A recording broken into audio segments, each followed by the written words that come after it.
యం బ్రహ్మా వరుణేంద్ర రుద్రమరుతస్తున్వంతి దివ్యైస్తవైః వేదైః సాంగపదక్రమోపనిషదైః గాయంతి యం సామగాః ధ్యానావస్థితతద్గతేన మనసా పశ్యంతి యం యోగినో యస్యాంతం న విదుఃసురాసురగణా దేవాయ తస్మై నమః. శ్రీ మహాగణాధిపతయే నమః. శ్రీ మహాసరస్వత్యై నమః. శ్రీ గురుభ్యో నమః. శుక్రగోచారము అంటే శుక్రుడు రాశి మారుతున్నటువంటి సందర్భంలో జాతకునికి ఎలాంటి ఫలితాలు ఇస్తాడు? శుక్రుడు శుభగ్రహము కాబట్టి శుక్రుడి యొక్క సంచారము తద్వారా కలిగేటువంటి ఫలితాలు మనకు చాలా ముఖ్యమైనటువంటివి. ప్రతి మనిషి కూడాను జీవితంలో సుఖమయమైనటువంటి ఒక అర్థవంతమైనటువంటి జీవితాన్ని గడపడానికి శుక్రుడి యొక్క అనుగ్రహము అంటే మన జన్మ జాతకంలో శుక్రుడు మంచి స్థానాలలో ఉండడము, గోచార రీత్యా మంచి స్థానాలలో శుక్రుడు సంచరించడము, ఇది చాలా ఆవశ్యకమైనటువంటి విషయం. కనుక శుక్రుడి యొక్క ఫలితం పైన మనము ఫోకస్ పెడదాం. శుక్రుడు ముఖ్యంగా మనకు ఎలాంటి ఫలితాలు ఇస్తాడు జాతకంలో లేదా గోచార రీత్యా సంచరిస్తున్నప్పుడు అనే విషయాన్ని మనం చూసినట్టయితే శుక్రుడు ముఖ్యంగా మనకు సౌఖ్యాన్ని, సంతోషాన్ని, ఆనందాన్ని ఇచ్చేటువంటి గ్రహము. అదేవిధంగా సంతోషము జీవితంలో ఉండాలి అనంటే కొంతవరకు ధనం కూడాను మనకు ప్రాప్తమై ఉండాలి, అంటే సంప్రాప్తం కావాలి. దానికి కూడాను కారకుడు శుక్రుడు, వివాహకారకుడు శుక్రుడు. దాంపత్యము అన్యోన్యముగా ఉండడానికి అన్ని విధాలుగా సహకరించేటువంటి గ్రహము శుక్రగ్రహము. ప్రేమ వ్యవహారాలు, వాహనాల విషయం మూలకంగా మనకు సంతృప్తి జీవితంలో పొందడము, స్త్రీల విషయంలో మనము సంతోషంగా ఉండడము, స్త్రీల మూలకంగా మనకు పనులు నెరవేరడము, విలాసవంతమైనటువంటి జీవితం గడపడము, ఒప్పందాలు చేసుకోవడం, ఆర్థిక ఒప్పందాలు కానివ్వండి, పని విషయంలో ఒప్పందాలు కానివ్వండి, వీటన్నిటికీ కూడాను శుక్రుడు కారకుడు అన్నమాట. అంతేకాకుండా జీవితంలో ఆనందము, శృంగారము, అలంకారము, వ్యాపార విషయంలో లాభాలు, ఇవన్నిటికీ కూడాను కారకుడు శుక్రుడు. అలాంటి శుక్రుడి యొక్క గోచారము ఎలా ఉంది, అన్ని రాసులకు, ద్వాదశ రాసుల వారికి ఎలా ఉంది అనేటువంటి విషయం మనము తెలుసుకుందాం.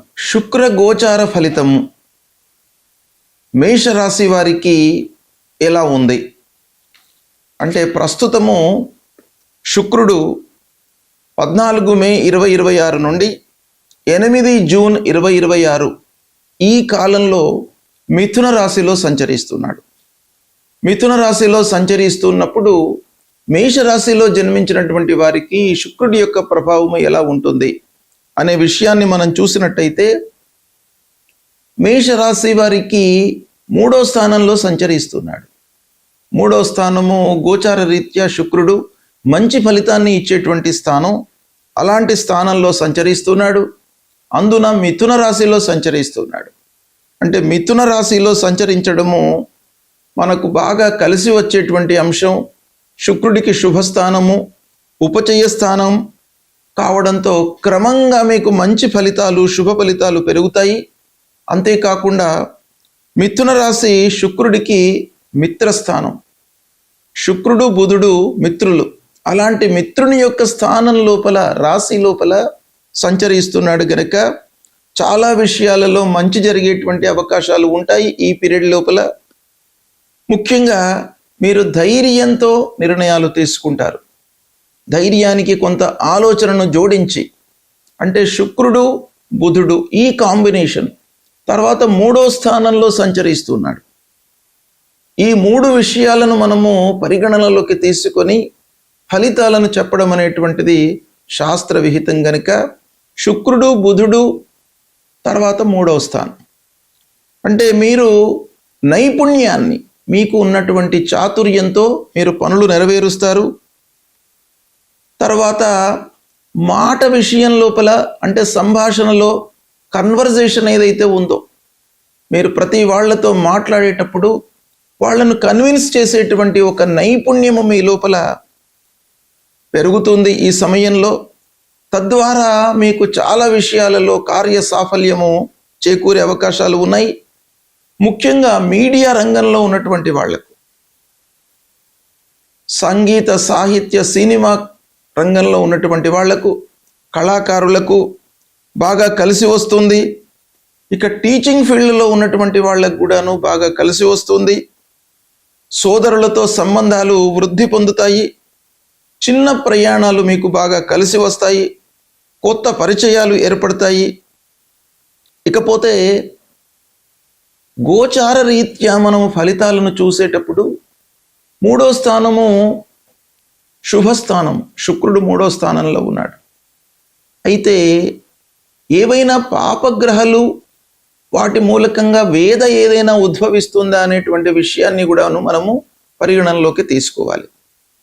అలాంటి పాపగ్రహ వేద ఉన్నట్టయితే కొంతవరకు మనకు పనుల లోపల ఆలస్యం జరిగేటువంటి అవకాశాలు ఉంటాయి. ఇకపోతే ప్రేమ వ్యవహారాలలో మీకు ముందుకు వెళ్ళే అవకాశాలు బాగా కనబడుతున్నాయి. కళారంగంలో, సంగీత రంగంలో ఉన్నటువంటి వారికి బాగా అభివృద్ధి కనబడుతుంది.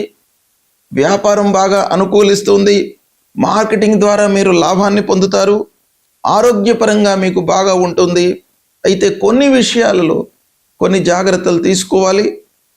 గొంతుకు సంబంధించినటువంటి విషయము, మీరు ప్రయాణం చేస్తూ ఉన్నప్పుడు ఆహార నియమాలు కానివ్వండి, నీటి విషయంలో కానివ్వండి కొన్ని జాగ్రత్తలు తీసుకోవాలి. ఇకపోతే కోర్టు విషయాలలో మీకు మిత్రుల యొక్క సహాయ సహకారం లభిస్తుంది. శత్రువులపై ఆధిపత్యాన్ని సాధిస్తారు. ఆధ్యాత్మికత పైన ఆసక్తి పెరుగుతుంది.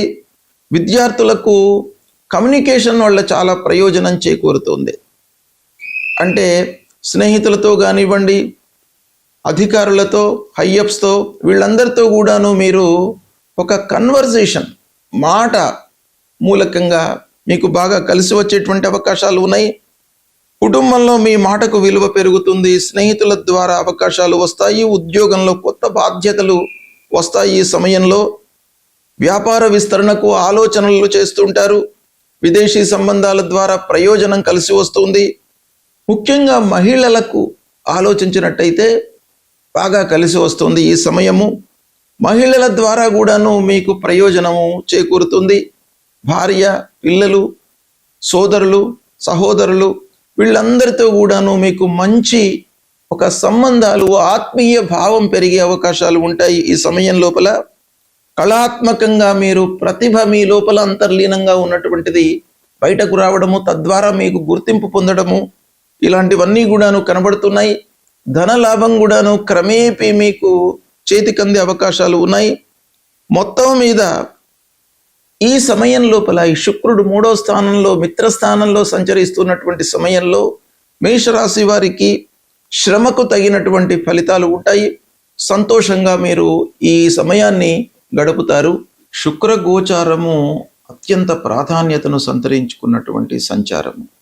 శుభగ్రహాలలో శుక్రుడు చాలా ముఖ్యమైనటువంటి గ్రహము. అయితే ఇలాంటి శుక్రుడు ప్రతికూలంగా ఉన్నప్పుడు, అంటే సాధారణంగా శుక్రుడికి గోచార స్థానాలు ఎక్కువగా చెప్పబడి ఉన్నాయి. అంటే శుభ స్థానాలు ఎక్కువగా ఉన్నాయి. 12 స్థానాల లోపల 9 స్థానాలలో సంచరిస్తున్నటువంటి సమయంలో శుభ ఫలితాలను ఇస్తాడు. కేవలము శుక్రుడికి కవి అగ దశ షడ్ వర్జ అన్నారు శాస్త్రం. అంటే శుక్రుడు 6వ స్థానము, 7వ స్థానము, 10వ స్థానము, ఈ 3 స్థానాలలో సంచరిస్తున్నటువంటి సమయం లోపల ప్రతికూలమైనటువంటి ఫలితాలు ఇస్తాడు. మిగతా అన్ని స్థానాల లోపల కూడాను శుభ ఫలితాలను ఇస్తాడు. అంటే దాదాపు 9 స్థానాలలో శుభ ఫలితాలను, 3 స్థానాలలో సంచరిస్తున్నప్పుడు ప్రతికూలమైనటువంటి ఫలితాలను ఇస్తాడు. అంటే సాధారణంగా శుక్రుడి యొక్క సంచారము 75% మనకు మంచి ఫలితాలను ఇచ్చే అవకాశాలు ఉంటాయి. అయితే ఈ స్థానము, గోచార స్థానము ఒకటే కాకుండా రాశి అధిపతి, మన రాశికి అధిపతి ఎవరు? ఈ శుక్రుడు మన రాశికి ఎలాంటి సంబంధం ఉంది? శుక్రుడు ఏ రాశిలో సంచరిస్తున్నాడు? ఈ సంచరిస్తున్నటువంటి సమయంలో ఏదైనా పాపగ్రహ వేద ఉందా? విపరీత వేద ఏదైనా ఉందా? వీటన్నిటిని కూడాను పరిగణనలోకి తీసుకోవాలి. ఓవరాల్గా మనకు ప్రతికూలంగా ఉన్నప్పుడు మనం ఏం చేయాలి? సాధారణంగా 6, 7, 10 ఈ స్థానాల్లో సంచరిస్తున్నప్పుడు మనకు దుష్ప్రభావాన్ని ఇచ్చేటువంటి అవకాశాలు ఉన్నాయి. తద్వారా ఎలాంటి ఫలితాలు వస్తాయి దుస్థానాలలో సంచరిస్తున్నప్పుడు అనంటే? ఖర్చులు పెరుగుతాయి, మానసికంగా ఒత్తిడి పెరుగుతుంది, దాంపత్య విషయాలలో కొన్ని ఇబ్బందులు. శుక్రుడు దాంపత్యానికి కారకుడు కాబట్టి మనకు గోచార రీత్యా ప్రతికూలంగా సంచరిస్తున్నప్పుడు భార్యాభర్తలు కొంచెం సహనంతో ఉండాలి. అంటే వాళ్ళ విషయం లోపల కొంత జాగ్రత్త అవసరము. విలాసవంతమైనటువంటి ఖర్చులు పెట్టిస్తాడు కాబట్టి ఆ ఖర్చుల నియంత్రణ కూడాను మనకు అవసరము. అయితే ఇవన్నీ ఉన్నప్పటికీ పరిహారం మనం ఏం చేసుకోవాలి అనేటువంటి విషయం కూడాను ప్రధానమైనటువంటి అంశము. అయితే శుక్రుడు ప్రధానంగా ప్రతికూలంగా ఉన్నప్పుడు మనము శుక్రుడికి సంబంధించినటువంటి మూలమంత్ర జపం చేసుకోవడము, మహాలక్ష్మి అష్టోత్తరాన్ని ప్రతినిత్యం కూడాను పఠించడము, అమ్మవారిని పూజించడము, అమ్మవారి దేవాలయానికి వెళ్ళడము, ఇలాంటివి చేసినట్టయితే మీకు శుక్రుడి యొక్క అనుగ్రహం లభిస్తుంది. ముఖ్యంగా తెల్లటి వస్త్రాలను మీరు ఎక్కువగా ధరించండి ఈ సమయం లోపల. తద్వారా మీకు శుక్రుడి యొక్క అనుగ్రహం లభిస్తుంది, మీకు మంచి ఫలితాలను ఇస్తాడు. కనుక భగవంతుణ్ణి మనము స్మరించడము, కీర్తించడము, పూజించడము ఈ సమయం లోపల చాలా అవసరము. అది చేయండి. శుక్రుడు మీకు ప్రతికూలంగా ఉన్నప్పటికీ ఆనందమయమైనటువంటి జీవితాన్ని ఇస్తాడు. శుభం.